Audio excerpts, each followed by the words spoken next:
Olá, esse é o canal Soltei o Corte, onde você pode acompanhar os cortes dos melhores podcasts. E antes de começar, já se inscreve no canal e ative o sininho para não perder os próximos vídeos. Lembrando que se você quiser ver essa entrevista completa, é só acessar o link aqui embaixo, na descrição desse vídeo. Solta o corte. Assim, eu olho pra vocês, eu penso na minha mãe. Assim, Por quê? minha mãe ela queria muito, ela me forçava. Não é que ela me forçava, vai.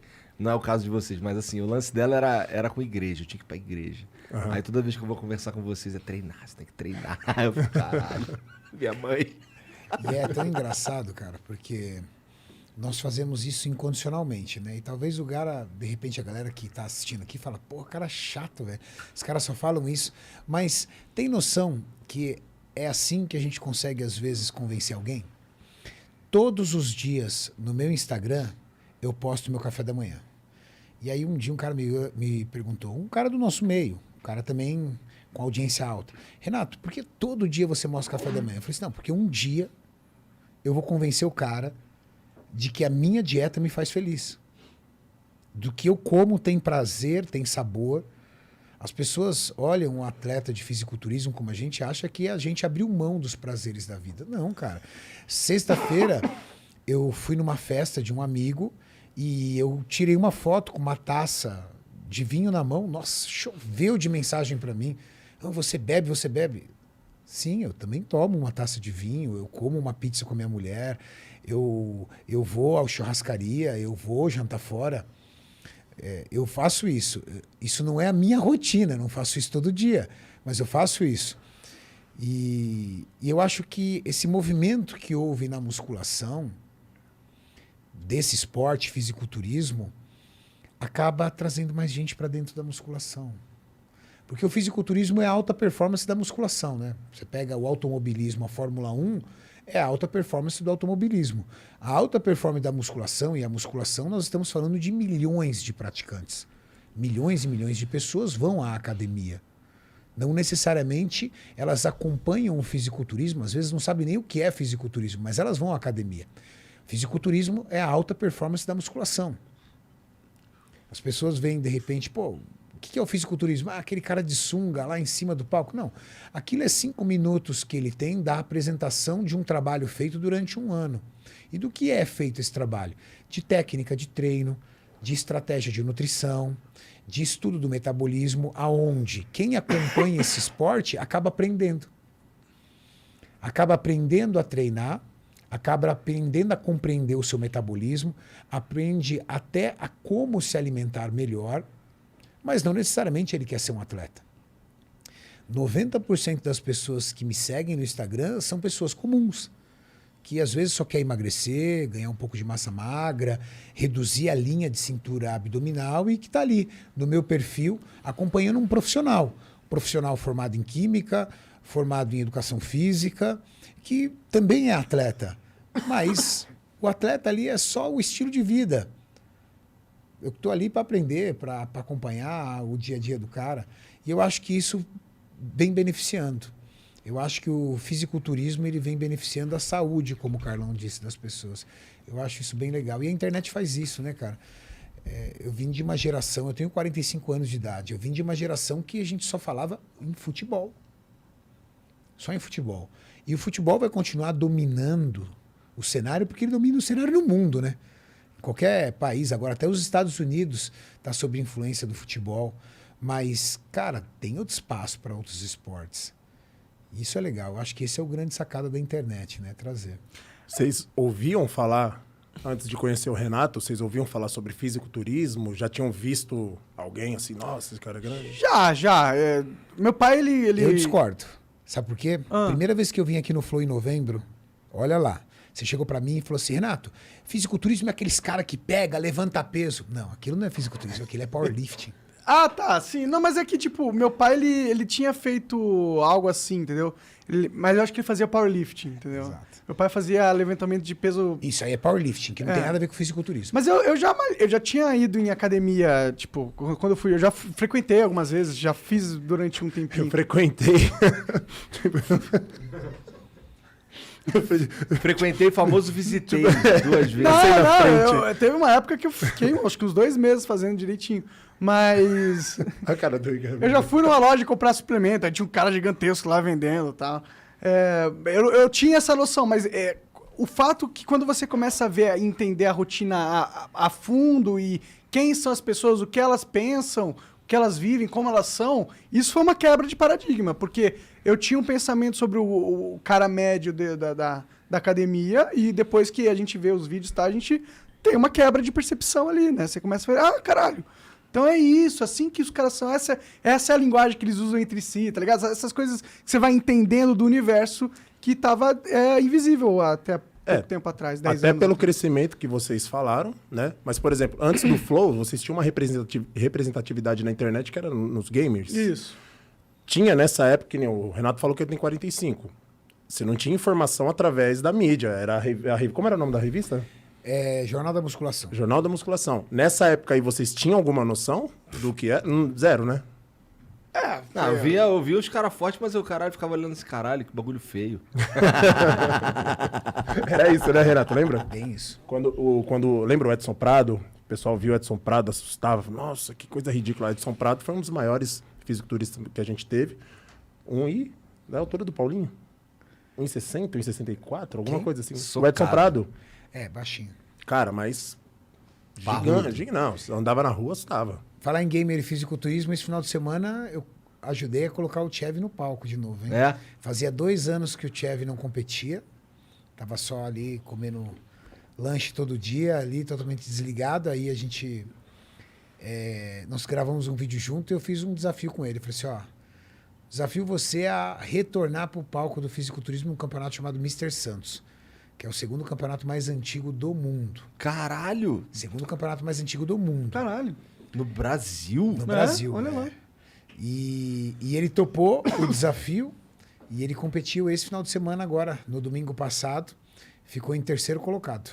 Maneiro. Bom, A evolução dele, o antes e depois dele foi absurdo.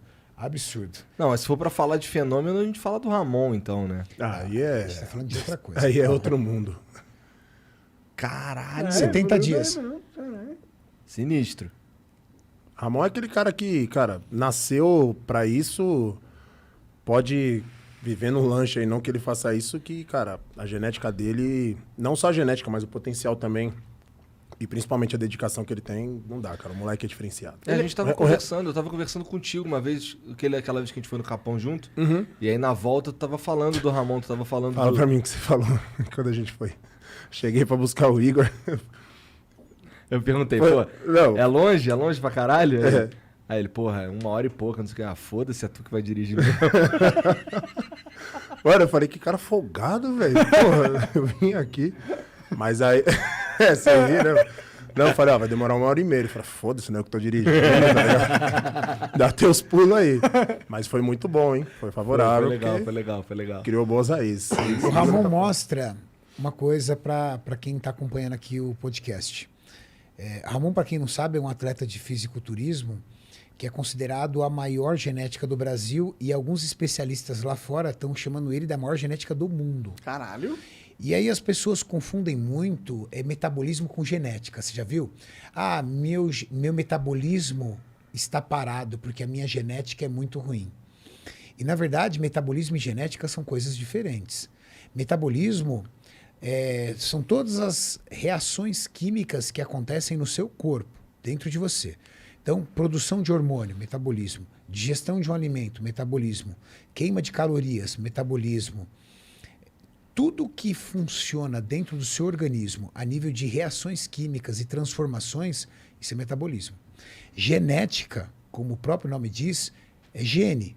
É o que você herda dos seus pais e dos seus ancestrais. Metabolismo, quem Os faz... meus era tudo gordinho, só pode. Mas ó, que interessante. Metabolismo é muito mais o que você faz do que o que você é. Você faz atividade física? Não. Você come mal? Sim. Você dorme mal? Sim. Você bebe? Sim. Logo, seu metabolismo provavelmente deve ser muito baixo. Por quê? Quem aumenta o seu metabolismo? Quem acelera o seu metabolismo? Massa muscular. Porque você precisa, para ter um metabolismo acelerado, você precisa queimar energia. Quem queima energia é tecido muscular. Você faz atividade física? Faço. Gasto calorias. Você faz musculação? Faço. Produz massa muscular, logo, sua taxa de metabolismo basal é mais alta. Taxa de metabolismo basal é o quanto você gasta de calorias parado. Você come bem? Como? Logo, você consome menos alimentos de densidade calórica, você come menos calorias e mais proteínas. Você dorme bem? Durmo. Então, o seu corpo consegue se recuperar e permitir que você tenha um organismo mais produtivo. Lógico, você vai ter um metabolismo mais acelerado. Genética, isso você não escolhe. Por exemplo, o monarque, ele é um ectomorfo. Sério? Eu sempre É um achei que eu era ectomorfo. o endomorfo. Nem. Sabe por que você acha que você é um endomorfo? Porque você sempre teve gordura e aí você liga gordura, metabolismo, com genética, biotipo. Você é um mesomorfo, você também não é um endomorfo. O ectomorfo é a pessoa que tem uma estrutura óssea mais fina, braços mais longilíneos, mais compridos e uma cintura escapular, que é a largura entre um ombro e o outro, mais estreita. Endomorfo é aquela pessoa que tem uma estrutura mais parruda, largura de osso mais parruda. Sabe aquela criança que quando já nasce, já é pequenininho, já é grande, Socado, forte, socado. Esse é um endomorfo, que é uma genética muito difícil de você encontrar aqui no Brasil. E o mesomorfo é o equilíbrio. Então, o metabolismo não tem muito a ver com a genética, entende? Metabolismo vai muito do que você faz. Genética é muito do que você é. Para o fisiculturismo, existe uma dessas 3 formas aí que é a ideal? Então, é muito interessante, porque no fisiculturismo, primeiro que você não precisa necessariamente ter um biotipo puro, tá? Eu sou ectomorfo. Você pode ser um ectomorfo com influência mesomorfa. Você pode ser um mesomorfo com influência ectomorfo. Você não precisa necessariamente ser puro. A genética de um atleta é pela sua capacidade de construir massa muscular. Então, um cara que com pouco estímulo já ganha massa muscular, a sua incapacidade de acumular gordura. Existem pessoas que, mesmo comendo mal, não acumulam gordura. Ali o Jean. Filha da mãe. O Jean. Só que o Jean, ele não tem uma característica positiva para fisiculturista. Porque, da mesma forma que ele não Vai ser acumula grilo gordura, pra sempre aí, ó. ele tem dificuldade para ganhar massa muscular. O Ramon é a prova de uma genética diferente. Porque o Ramon, quando eu conheci ele só comia lanche, só comia besteira, por conta da dificuldade que ele tinha de locomoção financeira, o lugar que ele estava. E a pele dele continuava de um cara que está fazendo dieta o ano inteiro. Só que, com pouco estímulo, ou seja, treinando muito pouco, ele tinha uma resposta muito grande para ganho de massa muscular. E também tem a questão da estrutura óssea. Ter uma cintura pélvica, a nossa cintura, o mais fina possível, e ter uma largura escapular maior possível. Essa desproporção entre cintura escapular e cintura pélvica deixa o físico mais bonito. E esse físico mais bonito, aliado à sua capacidade de ganho de massa muscular, aliado à sua incapacidade de acumular gordura, faz de você uma super genética para ter um físico perfeito. E o Ramon tem isso. Entendi. Então, Da hora. tem uns caras que tem sorte. Você já fez né? teste de genética nele? Não, mas ano que vem nós queremos fazer. Porque além de tudo isso, tem a questão genética do tecido muscular. Porque você tem qualidades de tipos de fibra. Você tem fibras que têm uma capacidade maior de força. Você tem fibras que têm uma capacidade maior de endurance. Por exemplo, um corredor de maratona que corre 50 quilômetros. Como é que é o corpo dele? Fino. Fininho. É. Mas você vai me dizer que ele não tem massa muscular? Como é que um cara consegue correr 50 quilômetros? Aquilo é a massa muscular que faz ele correr. Mas a predominância das fibras dele são fibras capazes de fazer com que ele tenha um longo período de atividade. Aí você pega um corredor de 100 metros. Como é que eles são? Esses caras são mais fortes. São Mais bombadinhos. fortes. Porque o tipo de fibra que ele tem é fibra relacionada à força. O que ele precisa? Num curto intervalo de tempo, percorrer 100 metros. 8, 9 segundos, sei lá quanto que está agora. Então, o que ele precisa? Explosão, força. A força está ligada ao volume muscular. O endurance, o tempo que você consegue se manter em atividade física, está ligado em você ter a menor quantidade de massa muscular possível, mas a maior resistência dela. Genéticas diferentes. Genéticas diferentes. É genética ou dá Isso é genética. Não tem como você alterar isso com Não. treino. Você pode lutar, mas você... Quantos grandes nadadores negros você conhece? Acho que eu não conheço nenhum. Agora, quantos corredores de 100 metros negros grandes campeões? Interessante. É verdade? Perfis genéticos ligados a um tipo de esporte. Por isso a predominância. No basquete também. A gente tem pessoas brancas talentosas, mas a predominância é sempre dos negros. Pega a estrutura Kevin Durant, E no LeBron, fisiculturismo também, né, no Carlão? fisiculturismo também. Nossa, no fisiculturismo também. Fisiculturismo. Pega lá Kai Green, Phil Heath, cara. Phil Heath é considerado o cara mais abençoado da genética possível e ele falou do Ramon numa entrevista. É mesmo? O que ele Interessante. falou? Ele elogiou o Ramon, entrou em choque o Ramon. O Sério? Ramon viralizou nos Cara, Estados entrou em Unidos, choque? todo mundo. O Ramon ficou em quinto no Mr. Olímpia, que é Na a sua estreia. Copa do Mundo, né? Porra, que da hora. E Quinto dá vaga direto pro próximo, não é? Nesse ano não deu, É? no ano passado deu, nesse não. Mas o Ramon já ganhou a vaga dele. Semana passada, Foda-se. semana retrasada ele competiu, já ganhou, já tá na vaga Então, dele. o cara é monstro. eles estavam no podcast, né? Tava analisando os vencedores, top 6, enfim. E aí, o que foi legal do Ramon é o que, além dele ter ido muito bem na estreia, ele fez uma referência pro logo do Mr. Olímpia. Então, isso Joey aí pros Wader, né? caras foi assim, tipo, algo, caramba, o cara respeita. E eles estavam falando lá do top 3, né, que a predominância da categoria hoje é o Seban, que é um cara absurdo, só que aí o Phil Heath falou, ó, mas olha o quinto, olha esses braços, olha essas pernas, a gente tem que ficar de olho nele, porque esse cara vai dar trabalho.